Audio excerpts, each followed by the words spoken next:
ESPN Sports Radio 1392.5.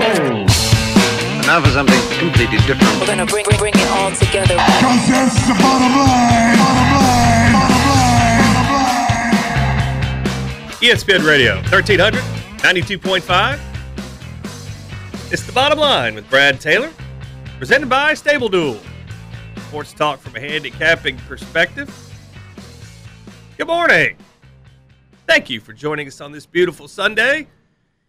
The sun comes up like before 6 o'clock now. It's like the sun is up earlier than even I get up on these Sundays when I'm preparing for this show. Beautiful day. Was driving with the windows down at 6 a.m. this morning. It's wonderful stuff. 859-381-1313 if you'd like to call and join in on the conversation on this big sports day. You can email the show anytime, bottomlinelex@gmail.com.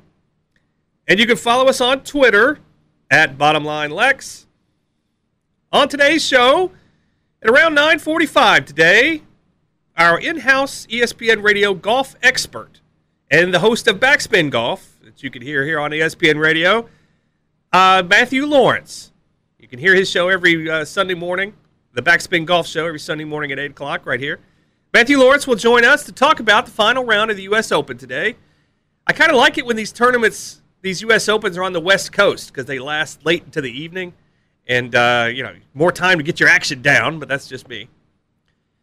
The NBA playoffs continue, and the favorites lost a close one last night in Game 7, and we've got another Game 7 today. Do you trust the process in that one? We'll tell you our thoughts. And, of course, the most profitable segment at Lexington Radio, our Mac Daddy Stogie Picks, presented by Jake Cigar Bar. That's all that and much, much more coming up on this week's Sunday edition of The Bottom Line with Brad Taylor. We thank you for joining us. But first, Bobby Abreu. Who is Bobby Abreu? Why are you bringing him up? Why do you always bring up these guys that nobody's ever heard of? No, you've heard of Bobby Abreu. Well, you remember him. If you saw him, you know who he is. He played in the major leagues for 18 years. A career .291 hitter with 2,470 base hits. Not exactly Pete Rose, but hey, 2,470 base hits, that's a lot. Back in the day, the Phillies got him in a trade in 1996 with the Astros, and they traded him for Magic Beans, a banjo-hitting shortstop named Kevin Stocker. In one of the most lopsided deals of that era, right up there with Scott Rowland for Edwin Encarnacion. But I digress. In fact, Bobby Abreu caused one of the funniest and most memorable controversies in my entire fantasy baseball career. In 1999, a bunch of my friends and I gathered for our annual fantasy baseball draft. It's always a good time.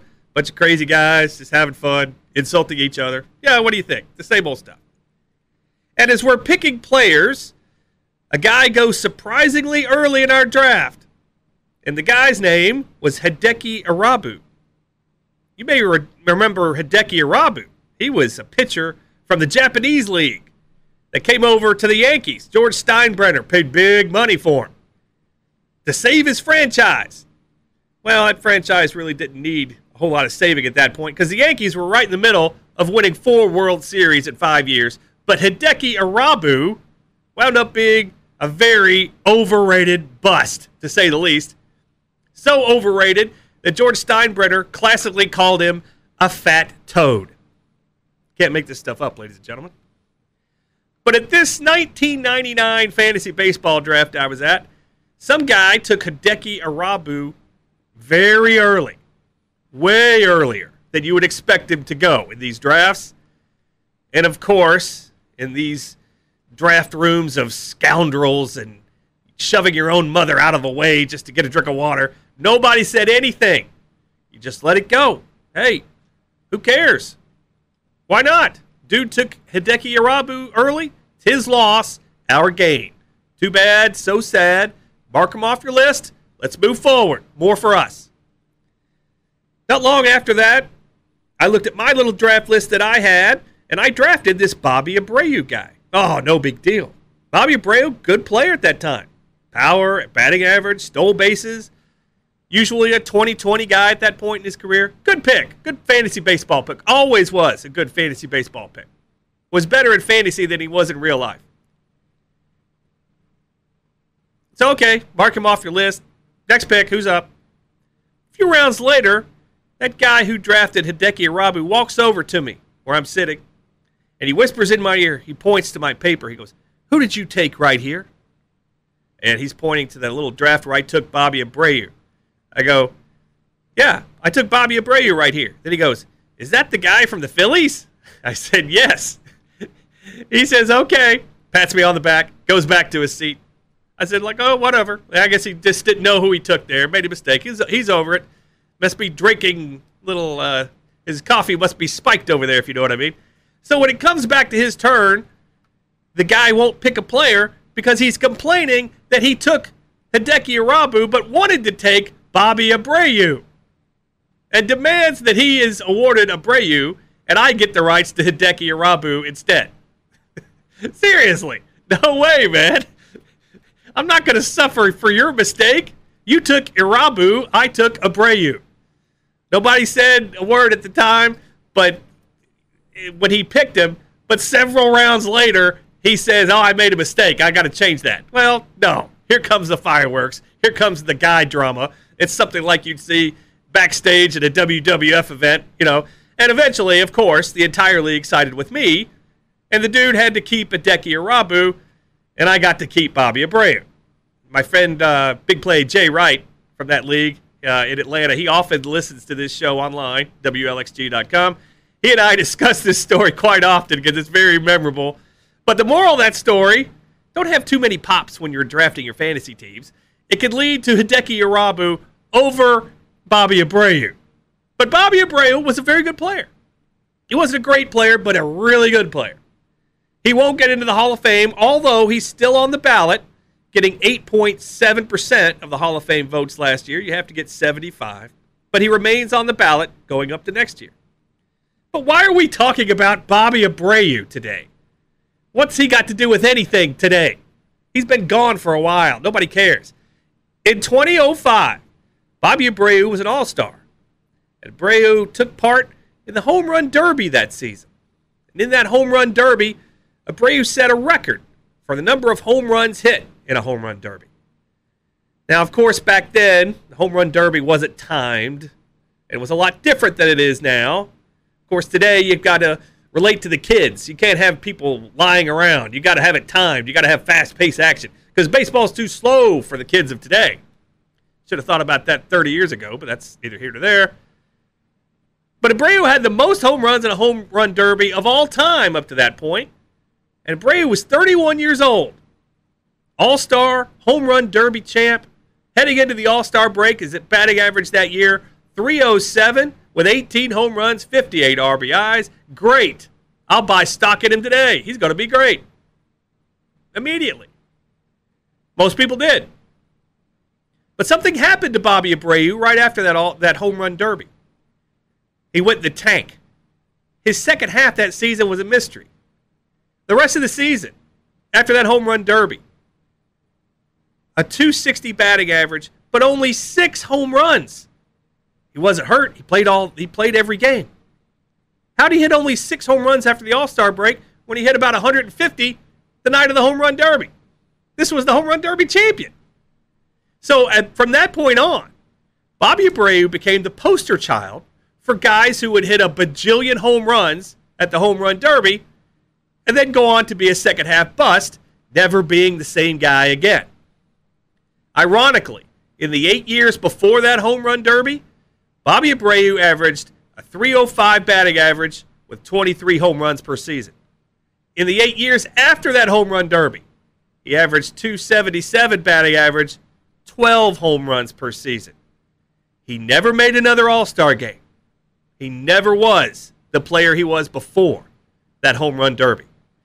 So when you hear of someone dominating the Home Run Derby, even 16 years later, the Bobby Abreu whispers start up because he was the guy who was never the same player, and the numbers prove it out. But it doesn't stop there, and it's actually happened to the Reds. In 2015, Todd Frazier, you may remember him, He was an all-star for a lousy Reds team, and I mean lousy. In fact, he made the all-star game that year, and Joey Votto didn't. Oh, no big deal, though. Votto only hit .314 with 29 home runs that season. Who cares? Frazier was the best player because he made the all-star game. Well, Frazier won the home run derby that year in his home park. They played that game, the home run derby, the all-star game. They played it that year in Cincinnati. In what eventually ended up being a 64-98 season for the Reds. Frazier hit pre-all-star game that year. He hit .284 with 25 home runs. After the all-star game, after the home run derby, he hit .220 with 10 home runs. And even then, the whispers of Bobby Abreu started up again. In case you don't know it, Todd Frazier is still actually hanging around the major leagues. He's with the Pirates right now. But he's a bit player on a lousy team there. He's just holding on and cashing paychecks at this point. Frazier never made an all-star game and certainly not a home run derby after that 1 year, 2015. He was traded by the Reds next year and has a career batting average of .224 since that home run derby that he won in 2015. So Todd Frazier, another example of why the home run derby can kill a career. So why are we talking about Bobby Abreu and Todd Frazier today? Reports came out yesterday that Jesse Winker, the Reds' new superstar, he'll be in the home run derby next month. Uh-oh. If you're a Reds fan, sure, you want to see a Reds player at the All-Star game. You want to see him at the home run derby. Yeah, you want to see that if you're a Reds fan. But do you really want to see him in it? I sure wouldn't. Jesse Winker sitting right now, 17 home runs. But he hasn't hit a home run in exactly 2 weeks now, since hitting 3 home runs in a game 2 weeks ago today. And Winker isn't just a home run hitter this season.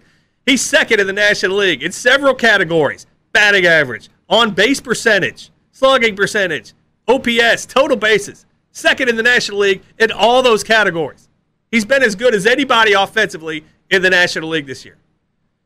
But with the Reds struggling just to stay in contention in this National League Central race, seeing Jesse Winker would give the franchise some visibility at this All-Star game, in this home run derby. But it wouldn't spell a great second half for Winker or for the team. But if Bobby Abreu, and for that matter Hideki Irabu, taught us anything back in the day, winning the home run derby could be the worst thing that could ever happen for a player.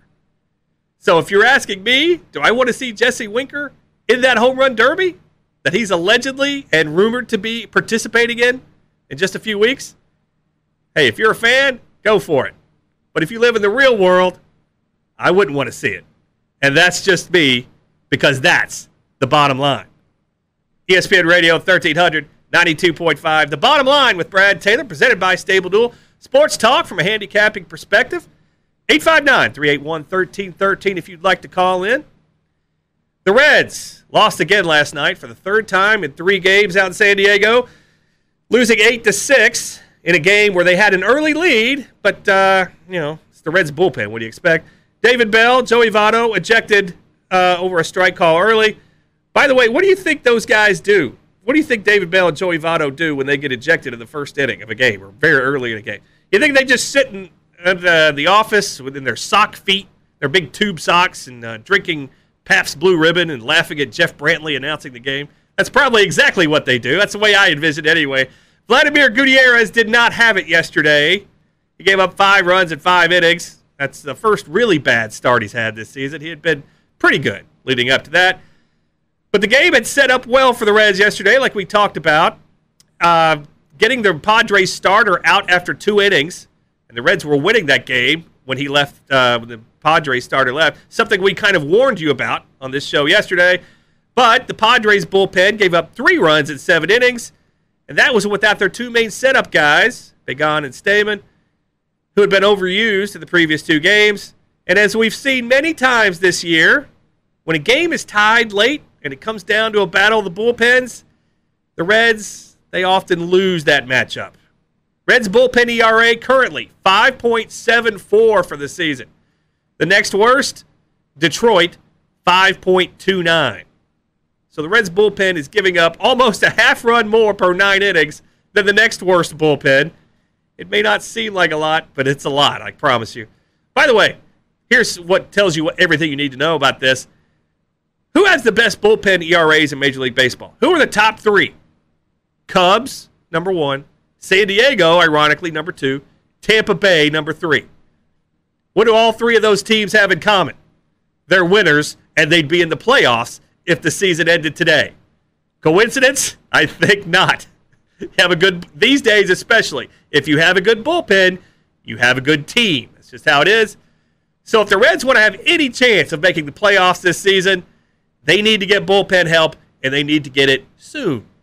We've been told T.J. Antone will return very soon, either in the next 2 or 3 days, we've been told. And he's been easily the best bullpen guy the Reds have had this year. And where is this Michael Lorenzen guy? Yeah, he's still alive. Remember last year he said he wanted to pitch in every game and then play in the outfield too. Well, let's not get carried away. They say Lorenzen needs another month.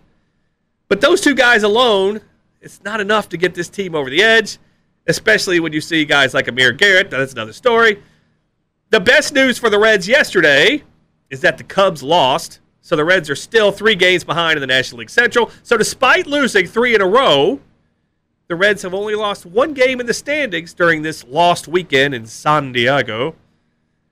On May the 20th, Jonathan India was sitting with a .218 batting average, was rarely getting starts in the lineup, and when he did, he was batting 8th, just ahead of the pitcher in the lineup. But after 3 hits yesterday, Jonathan India now is batting .262 for the season, and you have to argue he's easily the best player to be leading off for this team right now. And I'll be perfectly honest. If you had asked me on May the 20th when he was hitting .218 and rarely starting, I would have said, hey, he's going to the minors. It's easy. They're going to send him to Louisville soon, get him some action, maybe call him back up later, but we'll see. But they needed him to come along because Mike Moustakas, as they announced yesterday, now moved to the 60-day injured list. That's not good. It's not good at all. So they need Jonathan India, not just to keep playing every day, but keep batting leadoff and keep hitting because he has been a big part of this Reds turnaround up until the last 3 days. But speaking of the last 3 days, Game 4 of this disastrous series in San Diego will commence today, starting at 3:40 right here on ESPN Radio 1392.5. Padres, a -145 favorite over the Reds as we sit here today. The Nelson Lamet for the Padres, 1-2, 3.33 ERA. And opening day starter, Luis Castillo for the Reds, 2-9, 5.83 ERA. 5. Starts with a 5 now instead of a 7. Lamet has been a good pitcher this year, but in the COVID season of 2020, he was outstanding. Last year, Lamet finished 4th in the Cy Young voting with a 2.09 ERA in 12 starts. His ERA plus 199, meaning he was 99% better than the average pitcher last year. He was very good. When you finish 4th in the Cy Young, COVID season or no COVID season, it's very impressive. This year, however, he hasn't been the same. Starting the season injured, he doesn't last very long in his starts now because of it. Although his ERA is 3.33, he has not gone more than 5 innings in any of his 7 starts, and he's done that only once this year. So they're obviously babying this guy. But the Padres are 2-5 in Lamet's starts this season, and the Padres were favored in 4 and 5 of those 7 games. So in the desert, the Padres were supposed to win 5 of the 7 times that Lamet started, but they've only won 2 of those 7 games. Not living up to expectations. And in his career, the Padres are 24 and 30 when Lamet starts. Even for a guy who was one of the best pitchers in Major League Baseball last season. That's interesting. Very interesting. Of course, our old pal, Luis Castillo, he goes for the Reds today.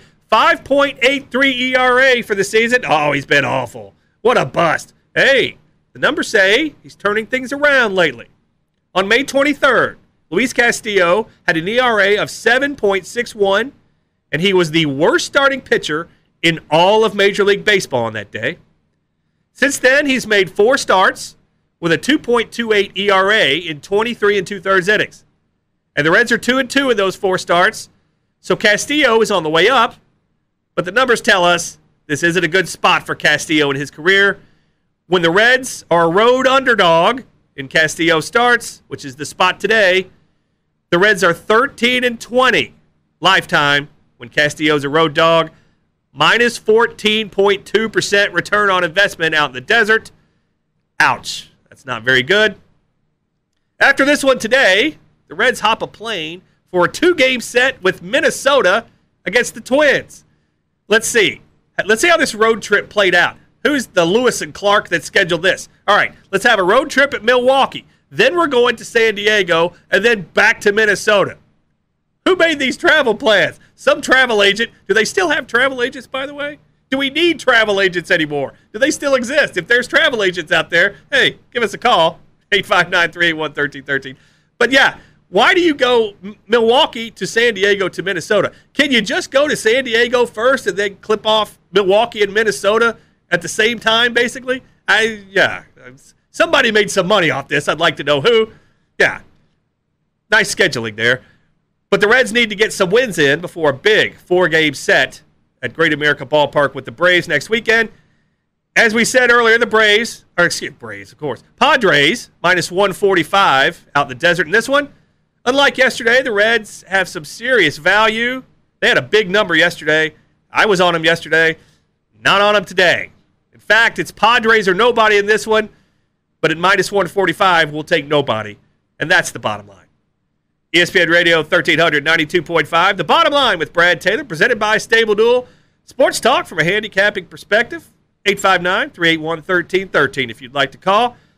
Coming up after the break, you know what's coming up. It's the most profitable segment in Lexington Radio, our Mac Daddy Stogie Picks, presented by Jake's Cigar Bar. That's next, right here on ESPN Radio 1300 and 92.5.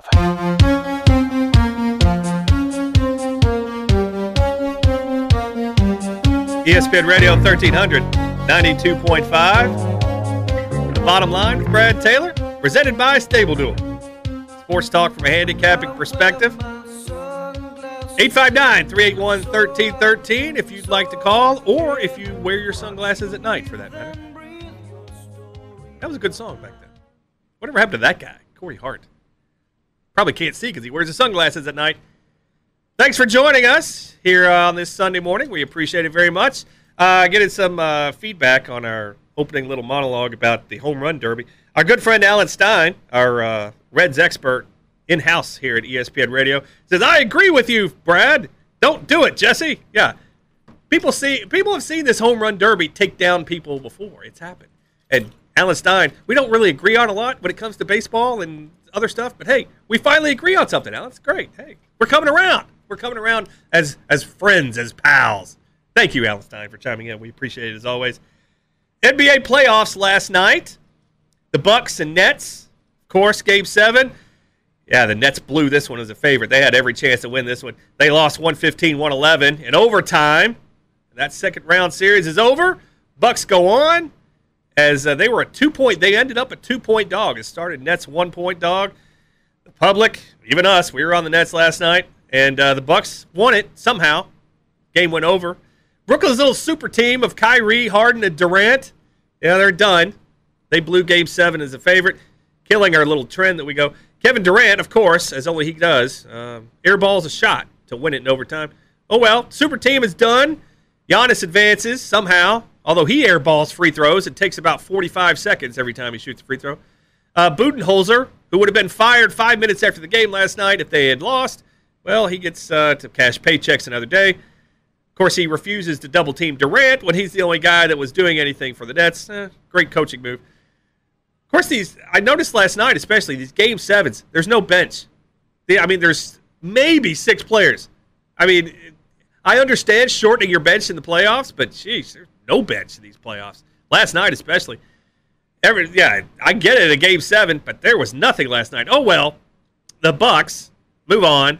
And they just eliminated 3 of the best players in the league.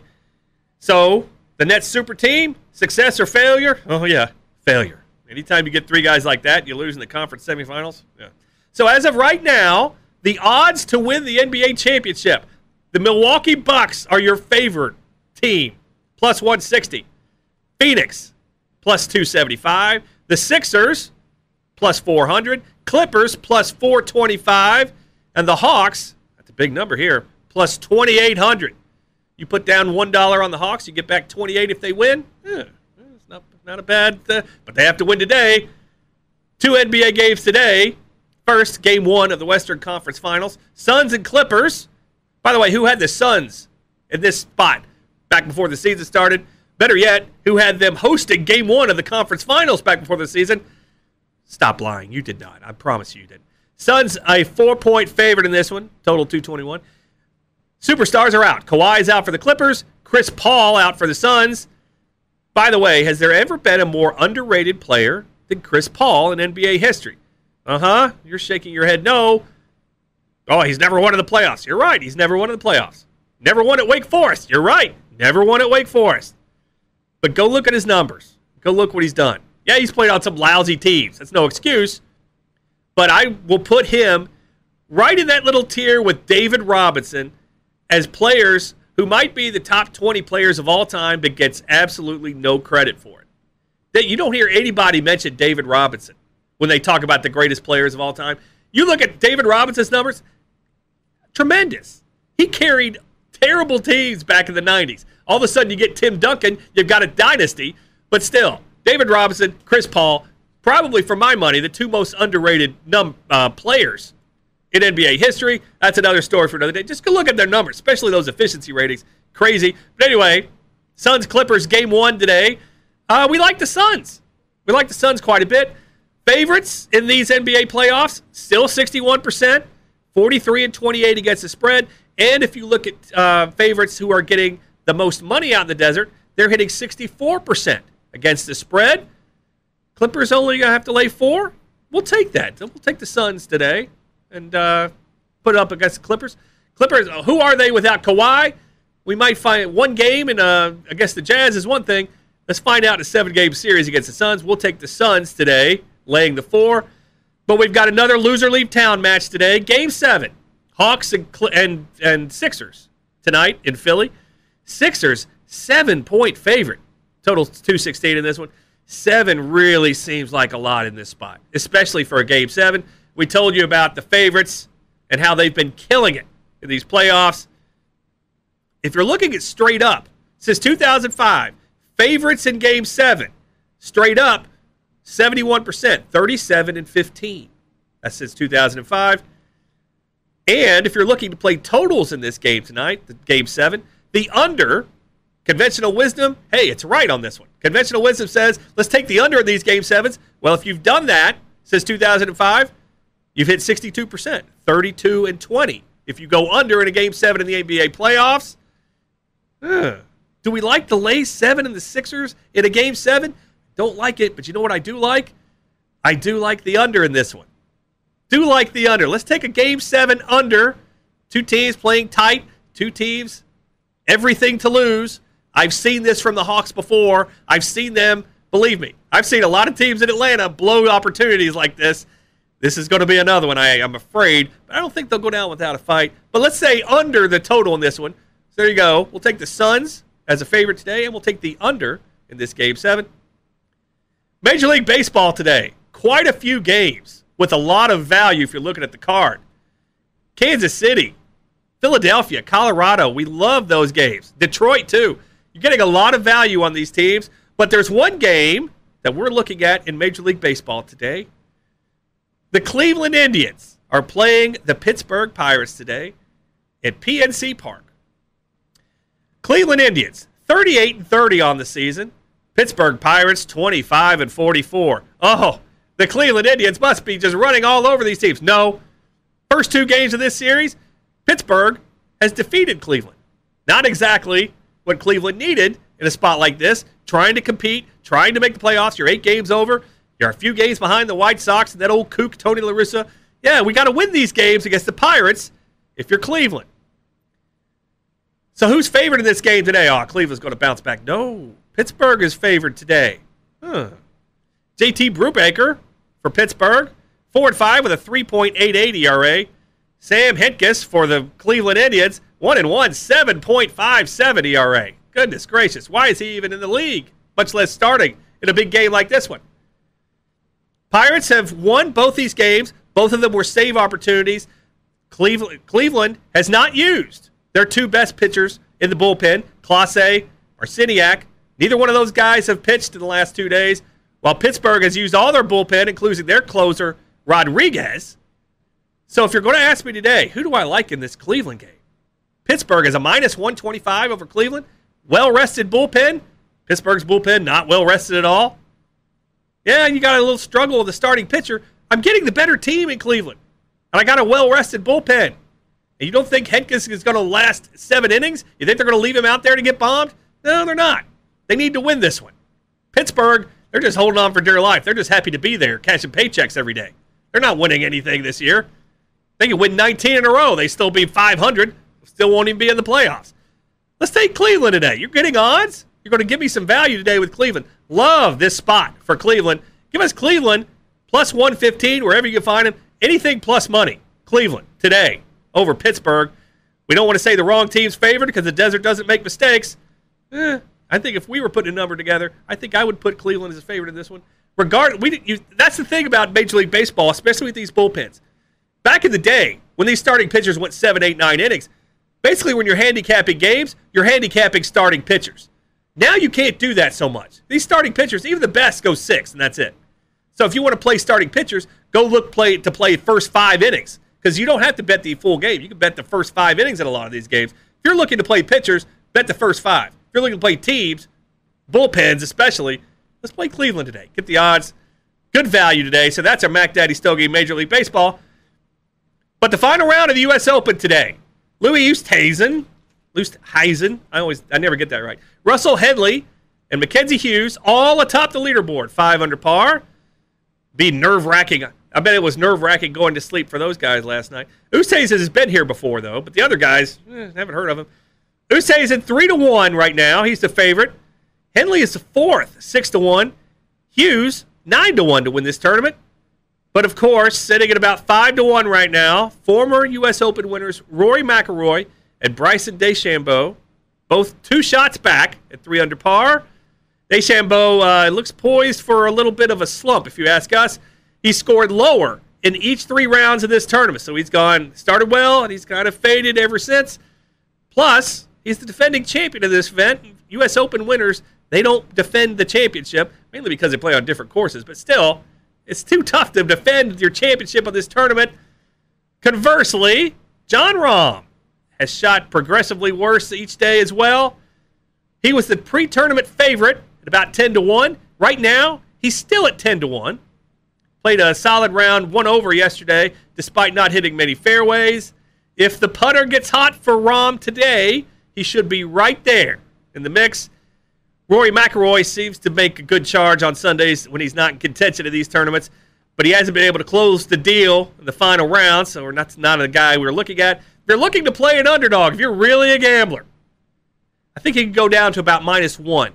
If you're looking for the winner in this, go down to about 4 shots out, -1. Anybody in that little group from -1 and up, they can win. Scott Scheffler, 20-1. I'm not sure you can bank on a guy who's never won another tournament in his life, but he's played well here, and nobody has won this tournament as their first win since 1969. A nice year indeed.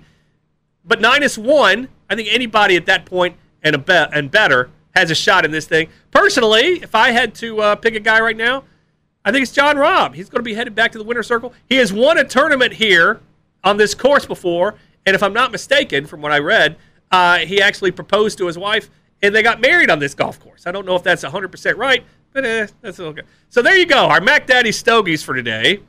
We like the Suns laying the points in the NBA playoffs. We'll go under in Game 7, Philly and the Hawks. We've seen this from the Hawks before. Love Cleveland over Pittsburgh in Major League Baseball. And, let's take Jon Rahm to win this. I'm still getting 10-1 odds going into the last round. There you go. We'll take Jon Rahm. There are your Mac Daddy Stogies. Not as sure about the golf. We don't play the golf all the time, but, hey, we like to play matchups.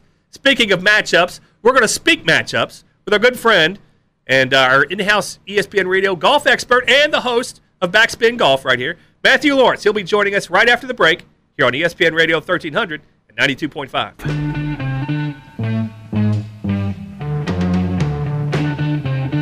ESPN Radio 1300, 92.5. Bottom Line with Brad Taylor, presented by Stable Duel. Sports talk from a handicapping perspective. Today is the final round of the U.S. Open, so it's a perfect time to have on our next guest, live from an undisclosed golf course somewhere, somehow. He's a man who needs no introduction to loyal listeners of ESPN Radio. He is the host of The Drive, which can be heard every weekday afternoon at 4 o'clock here on ESPN Radio. And you can hear him on Backspin Golf, Sunday mornings at 8. And he's the man who basically gave Eddie Murphy the career that he has today. He's our friend, Matthew Laurance. Matthew, thanks for joining us on this championship, U.S. Open Championship Sunday. You know, Brad, it's nice that somebody finally acknowledged that I gave Eddie Murphy his career. Of course, yes. We call a spade on this show, absolutely. You're the man who put Eddie Murphy in his spot, yes. Well, yeah, thank you. I appreciate it. Hey, we were talking right before we went on the air. You're having an issue with the coverage of the U.S. Open. You're not very happy with it. What's wrong with this TV coverage of the Open for you? Well, as anybody who listens to my show knows, I am the commentary on not only this Open, but every PGA Tour event, I think is terrible. And I think it has been for a while. I'm not talking technically. I'm talking about commentary. And the things that I heard, unfortunately, and it's really sad because I mute most of the coverage. I'll watch the golf, and I'll mute most of the coverage. And the things that are being said on this U.S. Open, first of all, let me say, the coverage has been switching between Peacock and the Golf Channel and NBC. And luckily, I get Peacock, and you know I've been able to kind of switch around. But there are a lot of people who can't do that, and it's confusing. And it's sometimes the Peacock coverage is not great. I mean, technically, it's not great. It buffers. It does different things. It's kind of been a hard watch for me this Open. And Torrey Pines it's a great golf course. I've been very fortunate to play it numerous times. But when you play a regular tour event every year at the course where they're playing the Open, it seems different. It doesn't seem special to me. And that was right from the beginning. I know that they've made it an open course with the rough and how long it is and all that. The vistas are among the most beautiful in the world. But they are that for the Farmers Insurance Tournament, which is every year. And it was only a few months ago at that. So it hasn't been fun for me. And that's sad because it's the freaking U.S. Open. You know what I mean? Yeah, exactly. Let's look at this leaderboard. I've heard of Louis Oosthuizen. I've heard of him. Russell Henley. Yeah. Mackenzie Hughes. I'm not big experts. If I told you right now I could take these three guys or the field, who would you take, Matthew Laurance? I'd have to take the field. Right. Although I think Louis has a pretty good chance. If he plays well today, I would take Louis to win this Open because of his ball striking and if his putter is on. He's been having a little issue with his putter, but he's still right there. Russell Henley, by the way, was born in Lexington, Kentucky. Oh, he was? In a hospital in Lexington, Kentucky. I did not know that. His family moved to Macon, Georgia when he was very young. But David Faraday on the broadcast actually said the other day, he's from Lexington, Kentucky. And I immediately got texts from people saying, he's not from, and sure enough, when they went to look it up, but he didn't live here very long. Mackenzie Hughes would be the first Canadian to ever win a USGA tournament. So as great as he played yesterday, I don't think that he'll do it today. I think Louis has a chance. I'm actually sitting here at this undisclosed golf course somewhere in the world with one of my best friends and somebody you know pretty well, His name is Cullum, which is a very Irish name. And we are both rooting very hard for Rory McIlroy, who hasn't won a major in 7 years. And this year, there have been a lot of people who haven't done something for a long time, and it just seems like this might be the day for Rory. You say what, Colin? Yeah, he shot 67 yesterday, and if he does anything like that today, he will win this U.S. Open. But it's a very international leaderboard as well. You have Jon Rahm from Spain.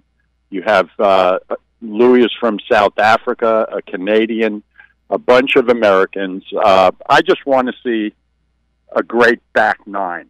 That's what I want to see, with Rory standing holding the U.S. Open trophy.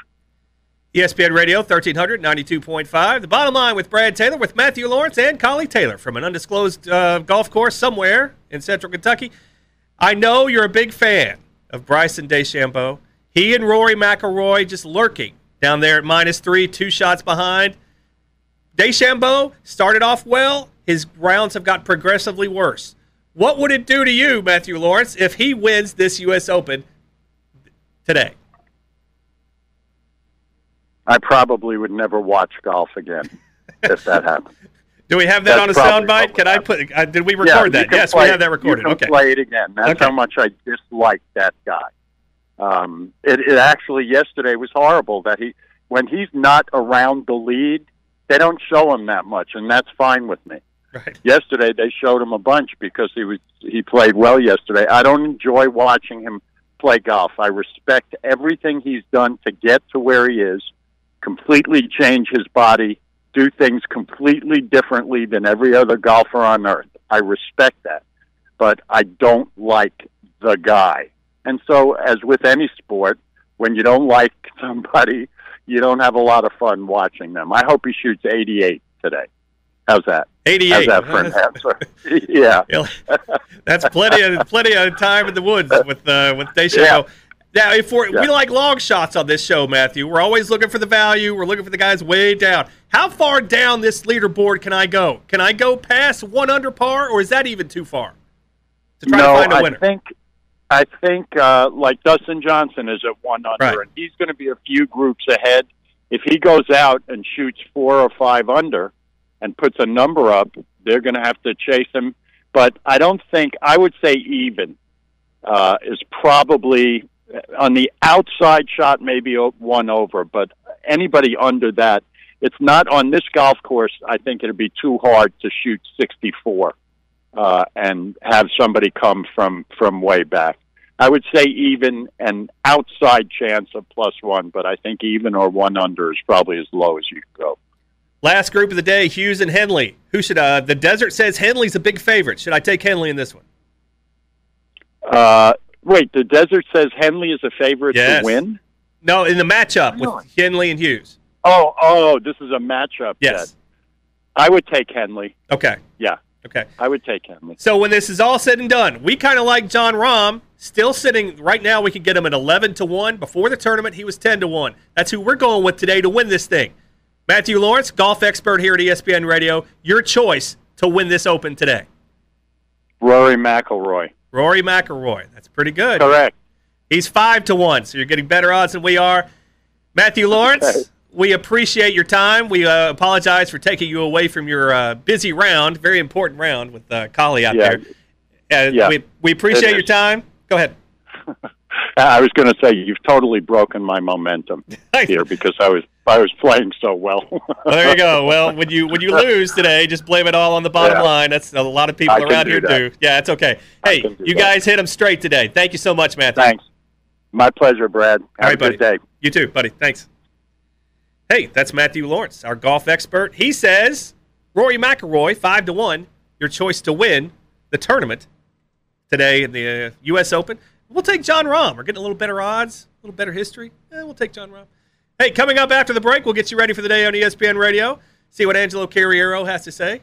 His show is coming up at 10 o'clock right here. ESPN Radio 1300, 92.5. ESPN Radio 1300, 92.5. The Bottom Line with Brad Taylor. We're in a hurry here, but our good friend Angelo Carriero is desperate for people to talk to. So, Angelo, the table is yours. Somebody call me at 381-1313. Anybody call me at 381. No, I'm just excited to be here with you, Brad, because I wanted to ask you about the Game 7 last night. You saw Giannis versus KD, Brooklyn versus Milwaukee. Where was your money on? The wrong side. The wrong side? The wrong side. We were on Brooklyn. We're on Philly today. We're on Philly today, Game 7? It was definitely on Phoenix, though. Like Phoenix big in that one today. So do you think if you did, future odds as in next couple of weeks, betting odds, favorites for the NBA title, who and why? Suns are the favorites right now.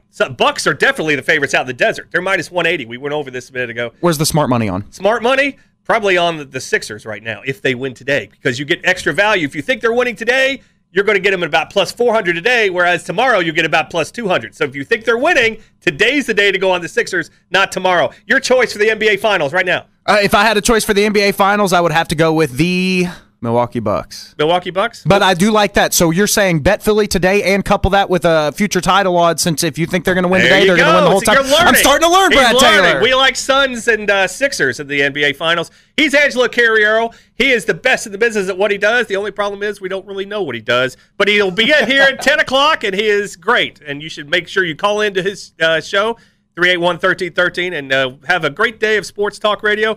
Make sure to tune into the Reds this afternoon. At, I forgot what time, but tune into the Reds, 3:45 this afternoon on ESPN Radio.